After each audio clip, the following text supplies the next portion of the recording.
Welcome to Crying Out Cloud, the podcast that will make you laugh, cry, and reconsider all of your cloud security fears.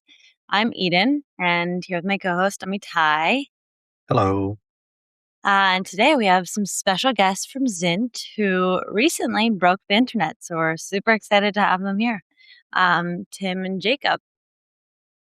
So, Tim Becker is a senior security researcher at Xint and the engineering lead for Xint Code with a background in capture the flag, vulnerability research, and browser exploitation. Tim has spent the past 2 years building LLM-powered pipelines for vulnerability discovery and loves testing the limits of new AI model capabilities. And Jacob Newman is a security researcher at Xint, having joined the team post AI XCC to push the frontier of LLM-based security tooling. They have a background in vulnerability research and competitive CTFs, having led the top Canadian team, Maple Bacon, great name, winning DEF CON CTF 3 times with MMM, earning a black badge, and are now helping organize the next chapter of DEF CON with BBB. Welcome, guys. Glad to be here. Where are you guys calling in from today? I'm in the Seattle area. Cool. And I'm in the Vancouver area. Amazing. Also, just in case people don't know, just to give a little brief on what Xint Code is, it is a fully autonomous AI-powered security analysis tool built by Theory and designed for deep code analysis and vulnerability discovery across large code bases. And soon you'll hear some really cool stuff that they're up to. Okay.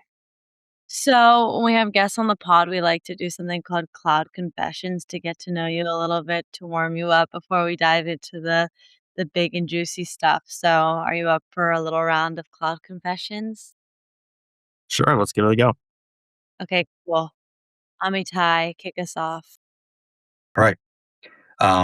So tell us a little bit about the DARPA competition and how Xint came to be. Yeah, sure. So Zint was spun off from our work in the DARPA AI Cyber Challenge, which was a DARPA competition similar to the Cyber Grand Challenge, but with an AI focus. And essentially, they tasked teams to develop autonomous systems that leveraged LLMs in whatever ways that they wanted to find vulnerabilities in source code and patch them. When it was announced, I think a lot of people felt that it was premature.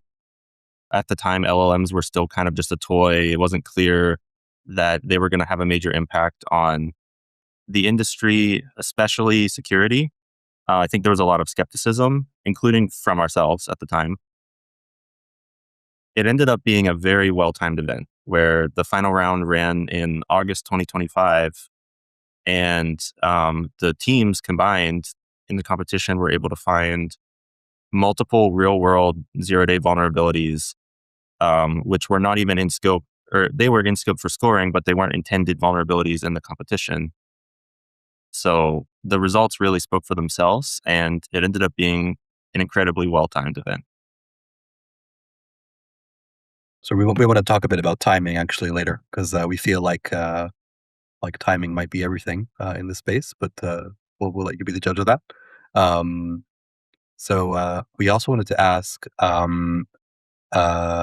so when we were doing our research on this episode, we ran into something called RoboDuck, which we hear is named for your CTF team, which is called the Duck. So we wanted to know if there was a story there, if you chose the name Duck for a specific reason. Maybe you have a special place in your heart for ducks, any other type of birds you might be fans of. Yeah, sure. So Xint is built by our company called Theory, and we have a large presence in South Korea, a major office in Seoul. And so our CTF team was called the Duck because in Korean, Ori means duck. And our company's name is The Ori. So they thought it was clever to name the CTF team the Duck. And so when we were building an autonomous AI-powered bug discoverer, we thought it would make sense to just build a robotic version of that team. That's very nice. I like that answer. Okay. I hear from Jacob that you are a rock climber, mountain biker, snowboarder. What are some of the coolest places you have? Ooh, I would love to have ventured a bit more outwards. I'm based in the Vancouver area, and we are a little bit spoiled for choice over here. So some of my escapades are mostly based in the Squamish area, based around Vancouver. Um, yeah, Amazing. What a perfect backyard. Okay, there's a question we ask everyone who comes on the pod. If you were a vulnerability, what type would you be? For each of you to answer separately. For you to go inwards and reflect on yourself. Yeah, that's a really good one. If I had to pick one, I think it would be a logic bug. Do you want to provide a reason, or is that just like your inner feeling? That's an inner feeling, and I will leave it to the audience to guess why. I think I'll take something like a CPU side channel type thing, type bug. I think it's something where, when trying to go as fast as possible, you leak stuff. I feel like that is you make mistakes and errors. I think that falls in with the type of bug I'd relate to. Good stuff. Should I go? Yeah, go for it. All right. So Jacob, we hear that you play D&D. We were curious. You have a lot of hobbies, but maybe this is the wrong question, but are there any similarities between playing D&D or running a D&D session and vulnerability hunting? That is a very cool question, which I think that there is some overlap. I think that oftentimes the best time when you're trying to do storytelling, people are looking for something that, you obviously want to tell something that's intriguing and pulls people together, but you do need to consider perspectives, and to tell a good story, you need to have the ability to put yourself in a lot of different shoes. And it's very similar to the mindset that you need when you are doing different parts of vulnerability research. You need to try and come up with accurate threat models that actually map to what malicious actors would do to understand what is going to be the most impactful for a customer, for a type of product. So yeah, there is totally some overlap there, and building a world understanding, I think. Yeah, That's interesting. Kind of like so if I was to take that to the AI side, I guess you could say that you have world models.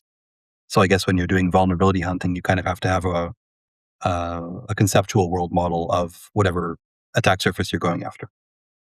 absolutely. Yeah, that's right on. Okay, Tim, this is your your moment of what we found out about you.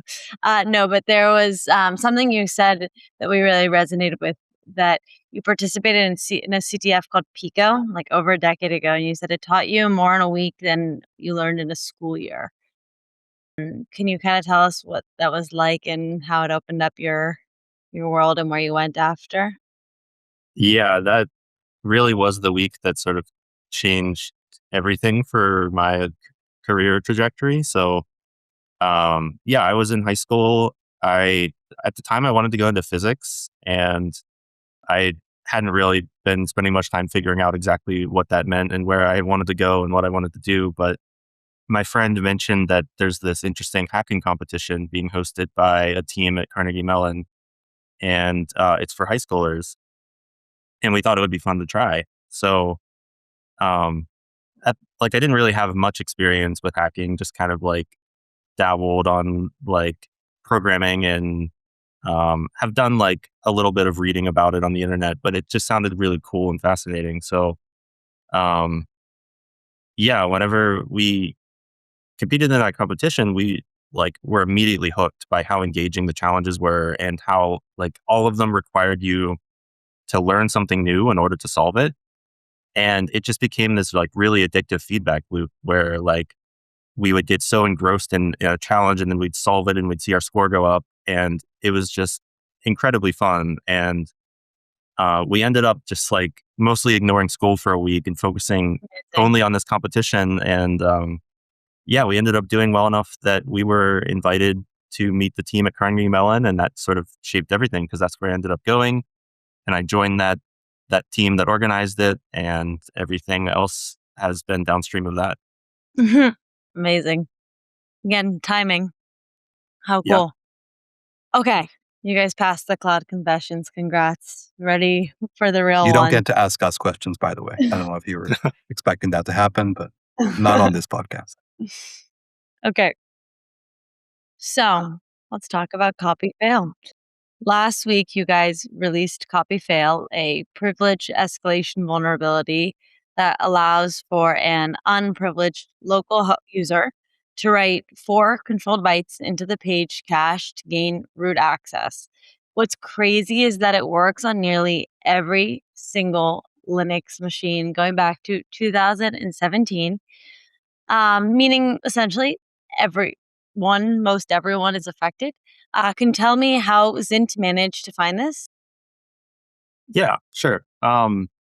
So it was sort of an AI assisted finding. Xint is capable of fully autonomous code scanning, but it also has this cool feature where the human running it can provide additional prompt that informs and sort of shapes how it analyzes the code. So in this case, a Xint researcher, Taeyang Lee, on our Korea side, has been researching the Linux crypto subsystem for quite a while and has found previous vulnerabilities there and has built up a lot of really interesting insights about how the Linux crypto subsystem, like what the attack surface is, how it interacts with other parts of the Linux kernel. And increasingly, our vulnerability researchers are using our tool to sort of scale their research across large code bases because it's difficult for a human to look at every line of code and consider all the implications of it, but it's quite easy to scale up AI-powered systems as high as you want. So, he provided this operator prompt to our system and ran it over the Linux crypto subsystem, and it found several vulnerabilities, and CopyFail was the highest severity finding in the output. And when we read the report, we sort of immediately realized the potential of this bug. And because it's a logic bug, it's very easy to exploit, and the exploits are very portable. So it's quite easy to target any Linux system that has been released in the last 9 years with the same exploit. When you say portable, you mean that like the same code would work against like a variety of machines? Yeah. It's possible to write really small exploits that work on every major Linux distribution released in the last 9 years, on every platform, like every architecture underlying it. It's quite a versatile vulnerability. I think I saw someone set up a website called CopyFail Golf. I don't know if you saw that, where they were Yeah. competing for making it the smallest. Yeah, that's quite fun. I like him. It's good ingenuity. Have you Also, been reviewing those and like wondering like, oh, we should have done that?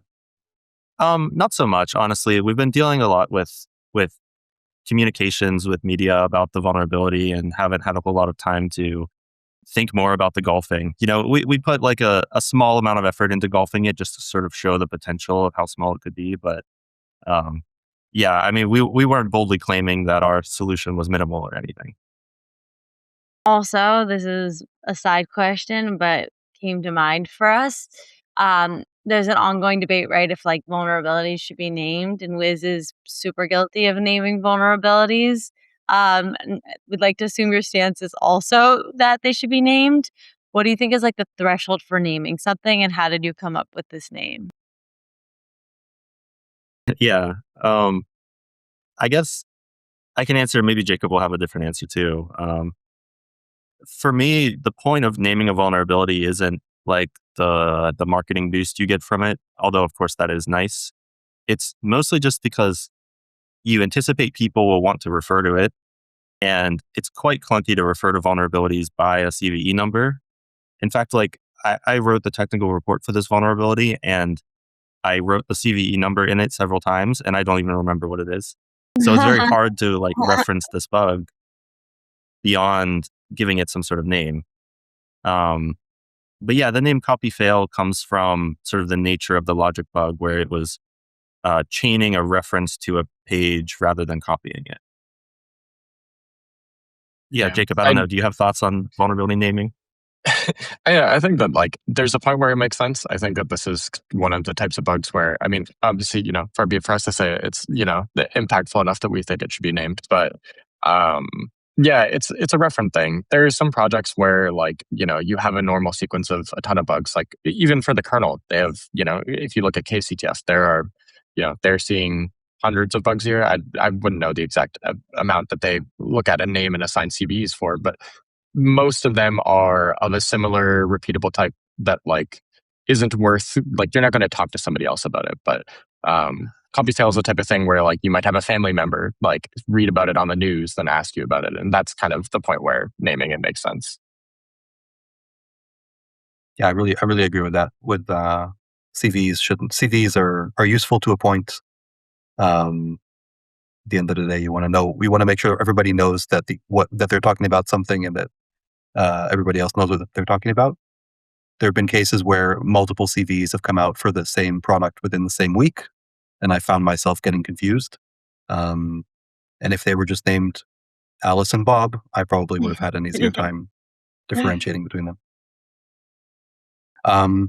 So one of the things that we've seen being discussed about this vulnerability is like the readiness of the various Linux distros in getting patches out. So we wanted to ask, how do you think the best way to approach this sort of thing is, like from the perspective of the maintainer, from the perspective of the vulnerability researchers, from the perspective of the consumers, especially in light of the expectation that like with Mythos and with frontier models probably getting better and better at finding and exploiting vulnerabilities, the rate is probably going to become much more rapid. So we were wondering, like your thoughts on vulnerability disclosure processes and whether they need to change, like in the age of AI. Whether you think you handled the disclosure properly. What do you think you're going to do differently next time? That was a bunch of questions. Sorry. Yeah. No, these are very important questions. I guess, yeah, for the CopyFail disclosure, there's a couple of, I think, growing pains with like communication between the core Linux kernel team and the distributions, only some of which we were aware of at the time. So we reported the vulnerability initially to the kernel security mailing list, and we provided a proof of concept exploit, so they fully understood the impact of the vulnerability. And they were very quick at turning around a fix for it and getting it merged to the mainline kernel. The question then is like, how did the distributions learn about this vulnerability? And I was under the impression originally that there was some communication between them and the distributions. We've learned since that communication doesn't really happen anymore. It did at one time and no longer does. And various other security labs have basically like been making the trade-off differently between like, do you report only to the kernel team or do you then follow up and report to the distributions? Our approach was to basically confirm that the fix was merged to the Linux kernel and confirm that it was assigned a CVE ID and that the severity of the CVE ID, like the CVSS score, reflected, that it's a high severity vulnerability. And then our expectation was that the distribution teams would see that there's this high severity CVE and, merge in the fixes in the next release. Unfortunately, it seems like that didn't quite happen in time. And with vulnerability disclosure, there's always this trade-off you're making. There's no like perfect answer to when do you go public with a vulnerability, because the longer you wait, the more at risk you leave systems that are unpatched. And like for instance, we ourselves have in the past monitored kernel security patches, and it's very clear whenever they're patching a vulnerability because you can see in the commit message, there's a reference to like the reporter. If you see like a report from Tavis Ormandy at Google or like some other very famous security researcher or research lab, you know that this is fixing a security vulnerability. And especially in the era of AI, it's very quick to turn around weaponized exploits for vulnerabilities once you see the patch for it.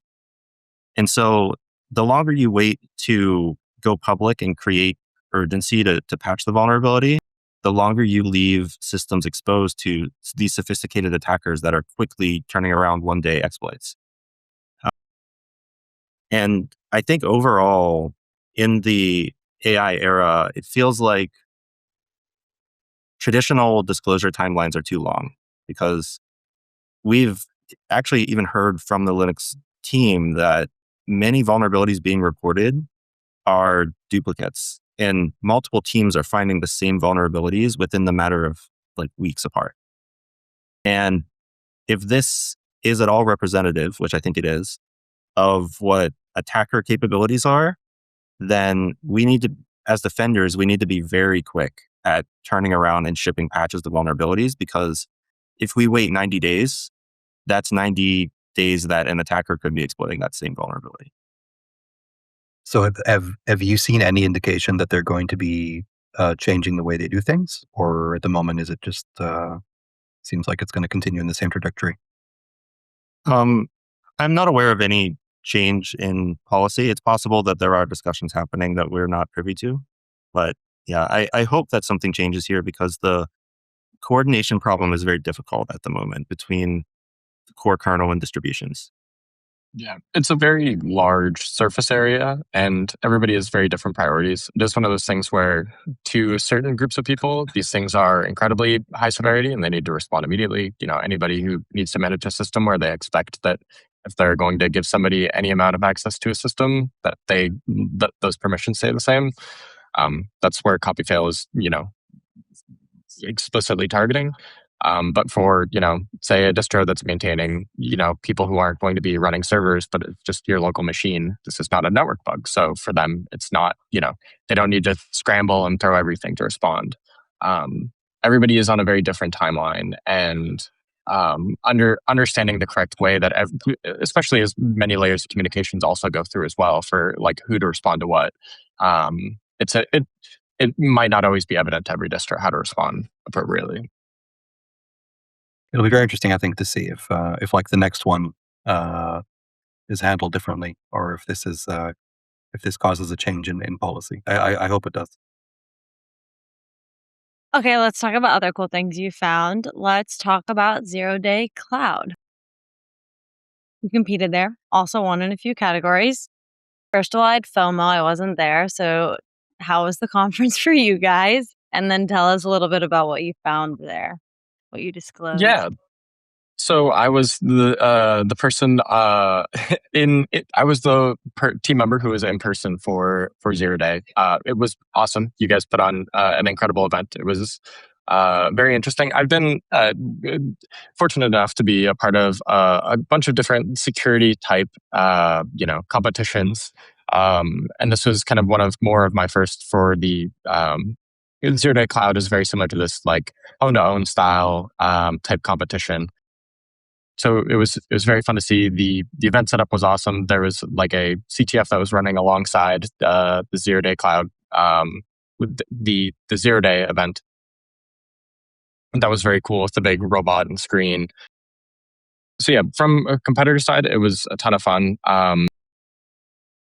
Like as we were doing the exploits on stage, there was a commentator who was asking us questions and playing up for the crowd, which as somebody who has a bit of stage experience themselves in a past life playing music, it was kind of fun to be on and talking with them and riffing on stage. But yeah, it was an awesome event. We very much enjoyed participating.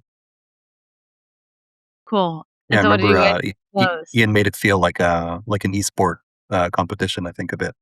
That was the vibe. Yeah, it was interesting. I think that like security stuff as a space always has a hard time becoming engaging. This is something where like for those of us who are like nerds, you require a ton of context to find things interesting. There's stuff like from the CTF side, events like Live CTF, which is like a competitive speed hacking competition, and like if you know what the challenge is, it might be interesting, but it does just kind of look like somebody like tabbing through a whole bunch of like screens, and it's not interesting to an outside observer.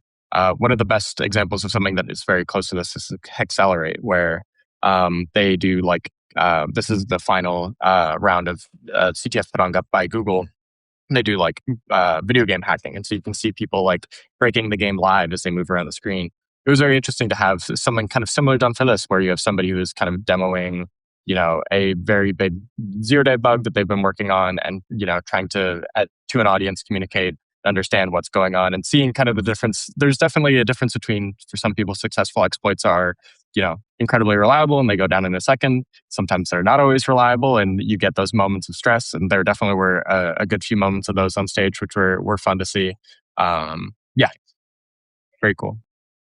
Yeah, I think when the vulnerabilities didn't, like, they either succeeded immediately or they didn't succeed, and I think those were the most interesting parts in terms of watching the stage. Yeah. It's somewhat rare for these. There was, I believe there were, if I remember from talking with some of the teams, there were about 2 exploits that like were slightly less determinant in terms of like they were running for a little bit and hoping and seeing if they were going to work. The setup roughly for 0-day Cloud was that you had 3 attempts, which were 10 minutes each. And often what might happen is your exploit works in a way such that like it either fires correctly the first time and it works and you get shell, or it's corrupted the process state and for some reason or another you can no longer work. And so there were some times where for 2 of our 3 exploits during the contest, jumping ahead a little bit maybe, they worked right out of the box, but we did have one where we had a little bit more back and forth to make sure it landed. And once it failed, there was no recovery. So it did kind of amp up the stakes, which was fun to be a part of once it did work. Okay. I think something that's super interesting that we'd love to learn more about is kind of an LLM is the core of Xint, but the real ingenuity is like your harness. So how you present the code to the LLM and use it. Obviously, you can't tell us your secret sauce, but can you explain a bit about your approach to building a harness that operates efficiently? Yeah. I guess like these days, most people are using LLMs through some kind of harness. Like even the ChatGPT interface is a harness because it gives the LLM access to tools where it can search the web or run code or etc.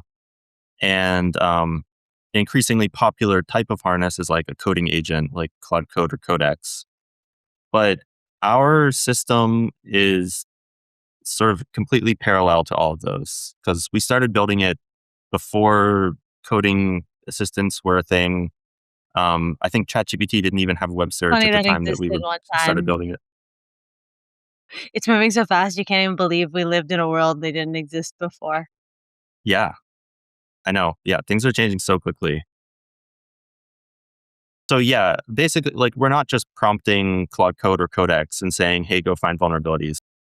We've sort of built up pipelines of vulnerability discovery and validation. And we have a custom agent framework that we're using.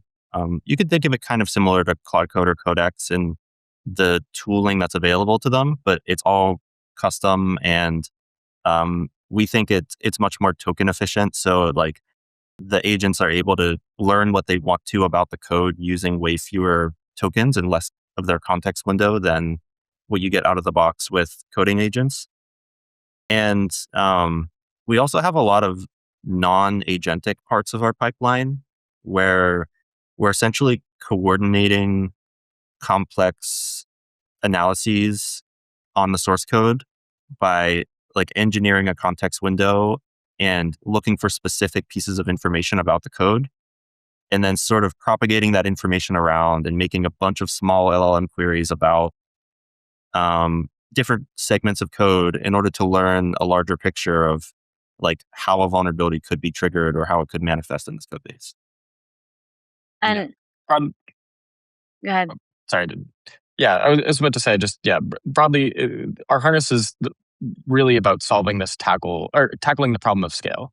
That many people are finding now. If you get Claude to look at something, it might be able to find something, but is that cost effective? And how does that scale to something once you start getting on the order of millions of lines of code? Tackling that problem is what our harness is built for. I think there are also like a bunch of questions that I see popping up in discussions about this, and also things that we've been discussing internally.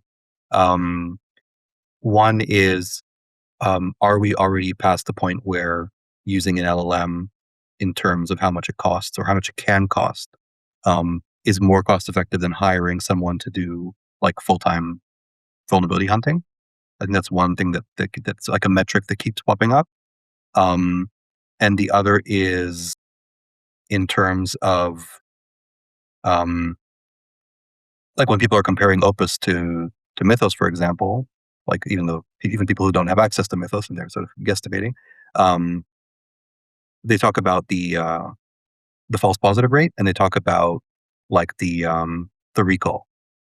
So basically, if you point Opus at a vulnerability or vulnerable code that Mythos has found a vulnerability, and then Opus can probably find it as well, but it might not necessarily have chosen that piece of code to focus on in the first place. And it might have claimed to found a bunch of other vulnerabilities that were nonsense.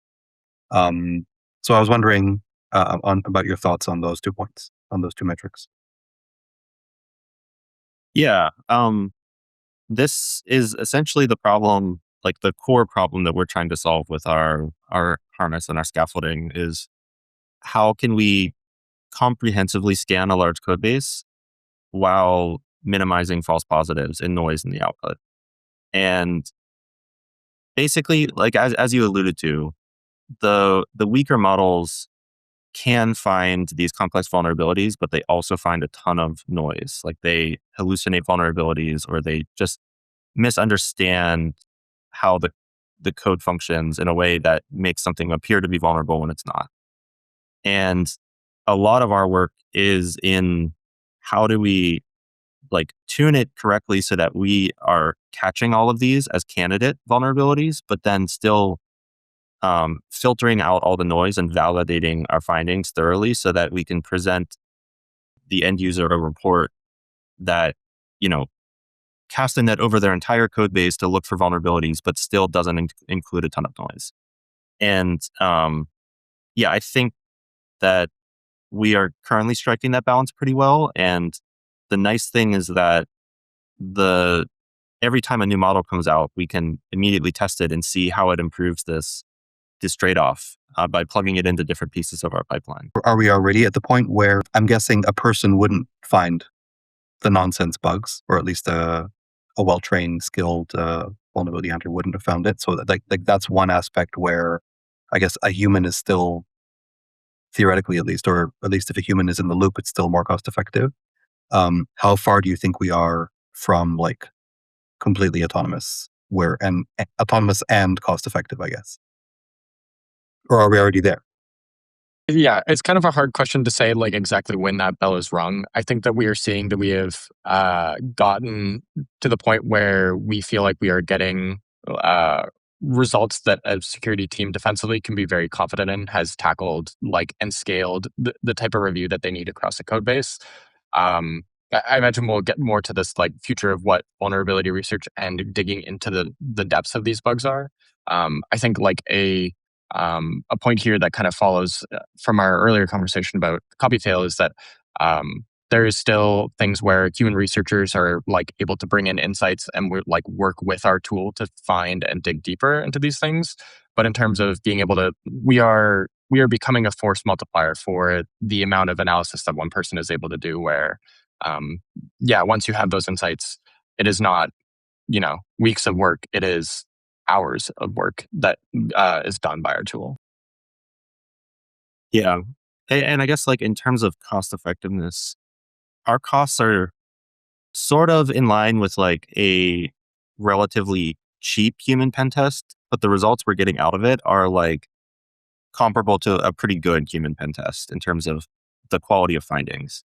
So we're already at a point where we're striking the cost effectiveness trade-off pretty well. And It's interesting because like the model capabilities per dollar is like on this exponential curve, even still.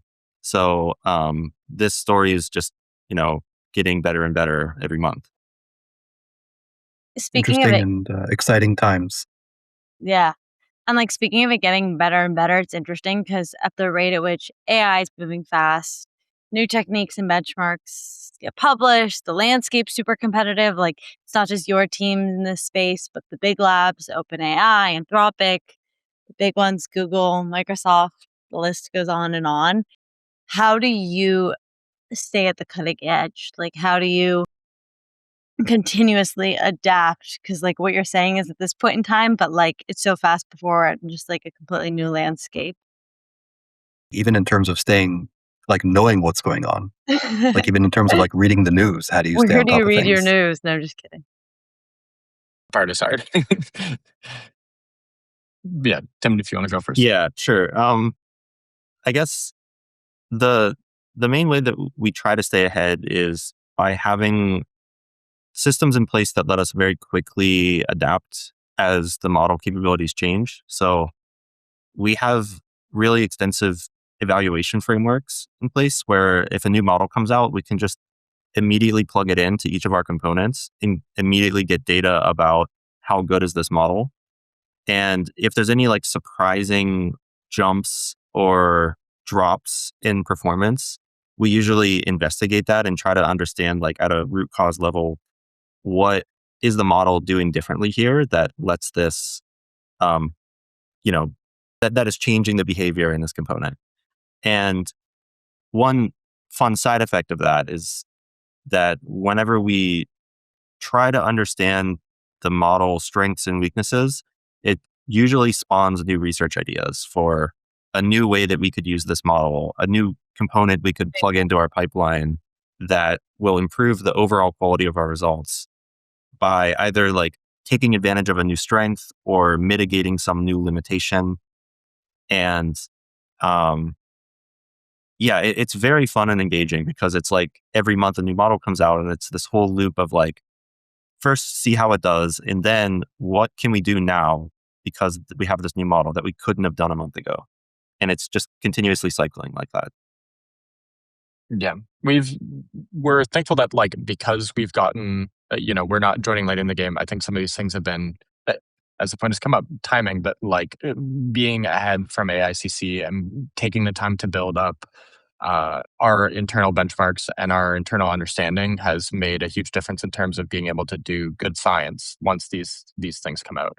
I think that there's a lot of hot takes that you see on Twitter and people who are uh, seeing, the phrase comes to mind, a broken clock is right twice a day in terms of like, seeing Yeah. models perform and, find bugs. And it's like, well, if you hand it the vulnerable function, if broken clock is correct, it's more important to be able to have these evals where we can very competently say and see the performance that we're getting out of these things as we make tweaks.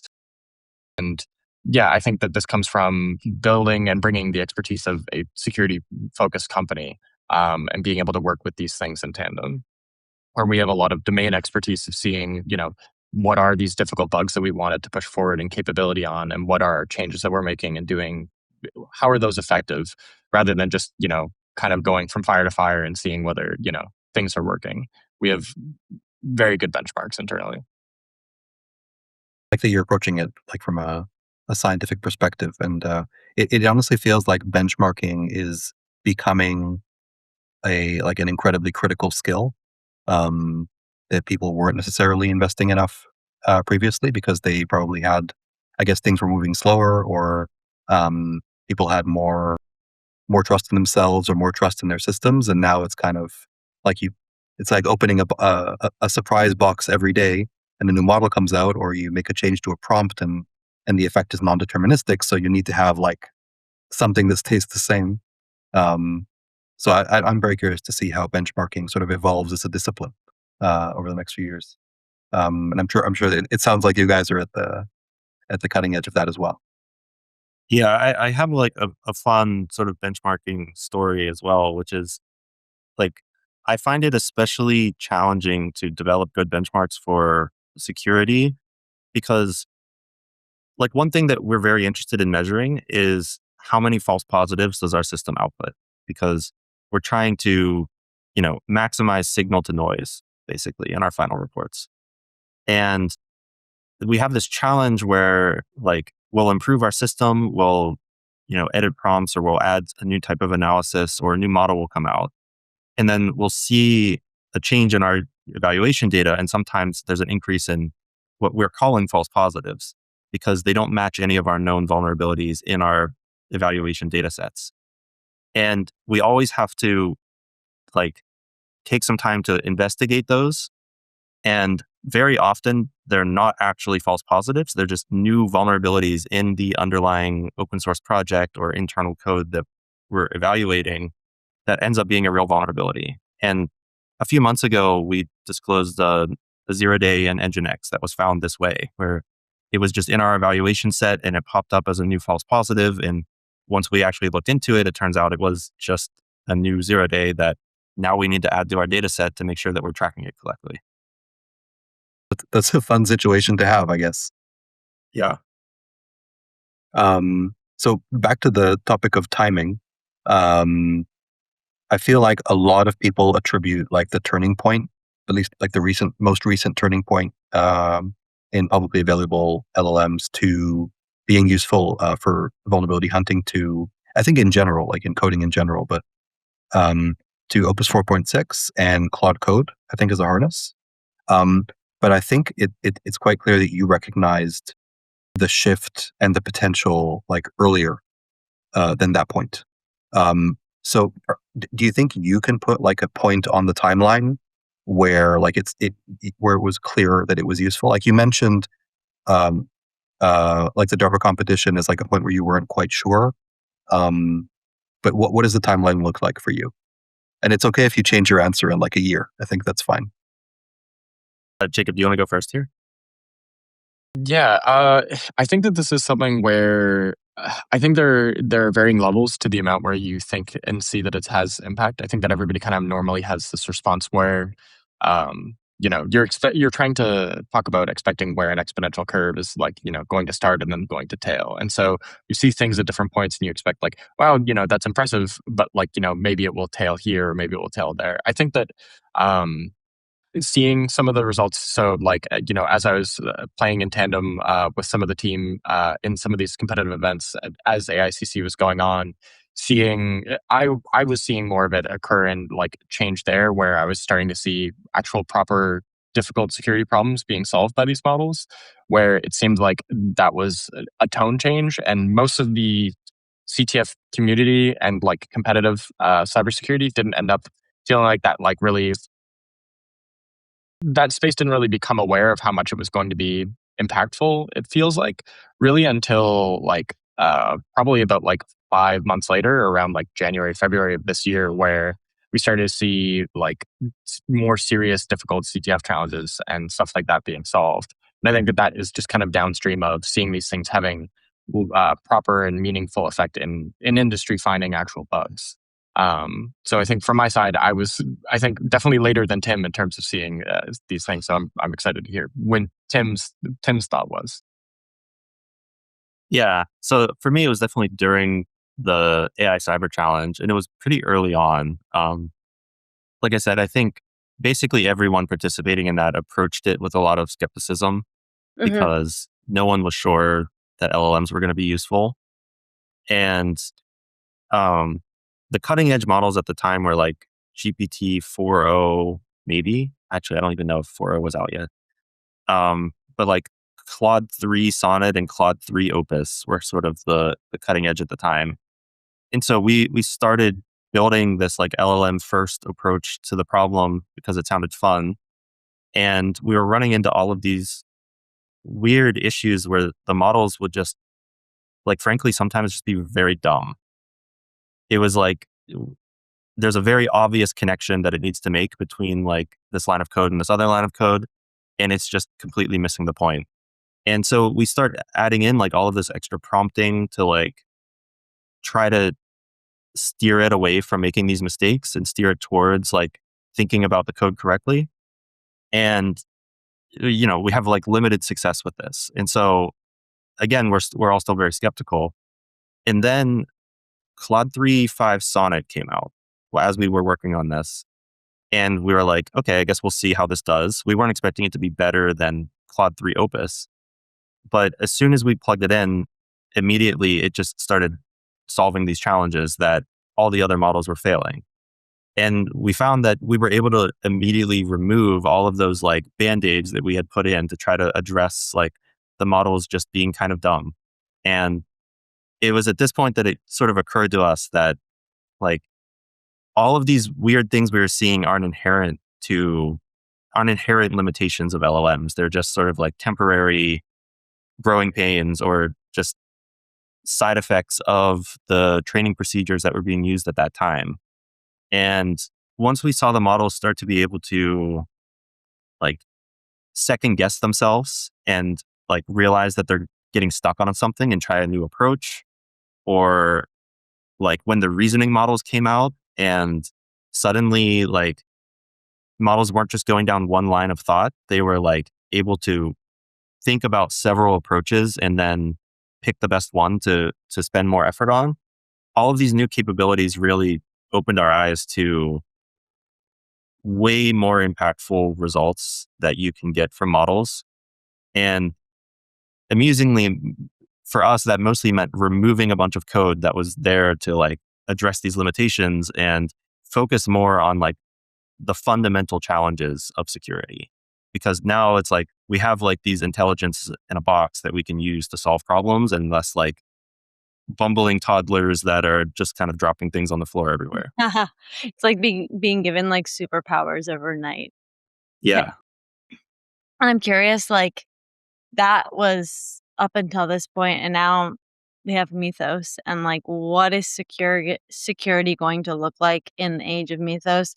And what do you project this next kind of ginormous leap forward is going to look like?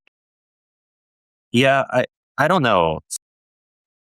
To me, it feels like Mythos is a big step change in model capability for exploit development.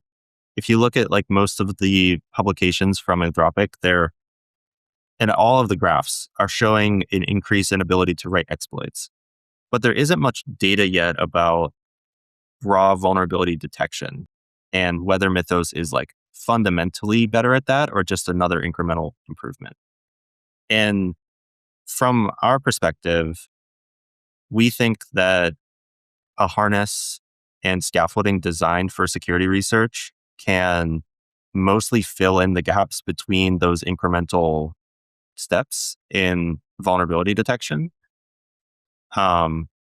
So yeah, I don't think for us Mythos will fundamentally change anything. It's likely that it will just lead to our system, if and when we do get access to Mythos, it will lead to our system just finding more bugs and having fewer false positives.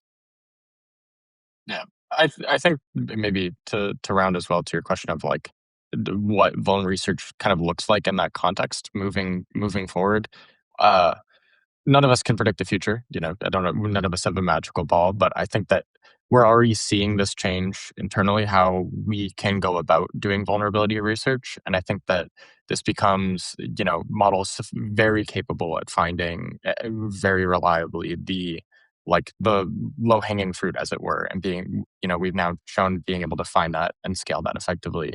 The next step is seeing how researchers can, build and take insight, and how we can, push Xint to come up with the more complex, more in-depth findings, and pushing essentially this, it feels like that's where the space is going. This, like, we're going to need to push to more complex, more in-depth findings as the easier things become solvable at scale.